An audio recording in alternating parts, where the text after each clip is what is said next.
Et si je te disais que ton cerveau a un secret, un truc que tu partages avec 99,9% des gens, mais dont personne n'ose parler. La pornographie, OnlyFans, les carrières sexualisées, ça existe depuis la nuit des temps. C'est partout aujourd'hui. Mais si on enlève les jugements, la culture, les oui, mais tout le monde le fait, qu'est-ce que ça te fait vraiment au fond? Aujourd'hui, on parle neurosciences, dopamine et de cet exercice qui a fait l'effet d'une bombe chez beaucoup de gens. Prêt à découvrir ce que ton cerveau te cache? Reste là, ça va secouer. On va décortiquer ça en 3 étapes.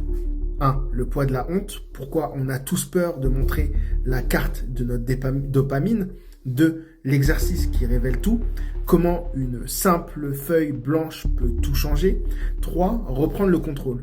Des solutions concrètes pour rééquilibrer ton cerveau. C'est parti. 1. Le poids de la honte. Alors imagine, tu montres ton historique YouTube à tes potes. Ok, ton Spotify, ouais, pourquoi pas. Mais est-ce que tu vas montrer ton historique Pornhub ou tes abonnements OF? Ou même tes 3 heures quotidiennes à scroller TikTok en cachette? Là, c'est la panique. Pourtant, ces choses libèrent de la même dopamine que ton resto préféré ou un câlin de ta mère. Sauf que un côté te fait du bien sans culpabilité.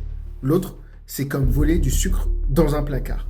Il y en a plein qui disent être heureux, mais en faisant cet exercice, ils arrivent à déterminer d'où vient leur dopamine. Tu vois? Est-ce qu'ils sont vraiment des junkies ou est-ce que leur dopamine, elle est propre?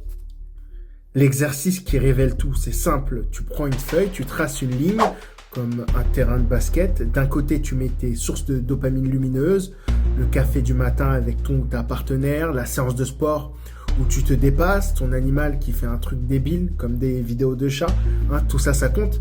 D'un autre côté, tu mets tes sources sombres, la clope en cachette, les 15 minutes de scroll alors que tu avais dit 5 minutes max, la vidéo porno, hein, juste pour dormir. Et tu donnes un pourcentage à chaque chose. Le total doit faire 100%. Et là, silence. Tu vois ce que je veux dire? Par exemple, il y en a plein qui se rendent compte que 70% de leur dopamine venait des réseaux sociaux ou de leur addiction. Tu vois? L'idée, c'est pas de se flageller, mais c'est de reprendre le contrôle. Voici comment. En fait, c'est simple. Tu fais pas une détox radicale. Ton cerveau, il va paniquer. Commence par désactiver les notifications des applications coupables. Tu vois, trouve un remplaçant pour chaque source sombre. Par exemple, pour le porno, tu peux faire de la lecture érotique. C'est moins violent pour le cerveau. Pour les réseaux sociaux, t'appelles tes amis, t'appelles un vrai pote.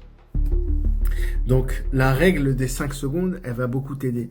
Parce que quand t'as envie de craquer, tu comptes à rebours 5, 4, 3, 2, 1 et t'agis pour faire autre chose.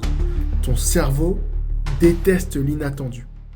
Donc, grâce à tout ça, grâce à cet exercice, tu vas pouvoir vraiment développer des sources de dopamine lumineuses.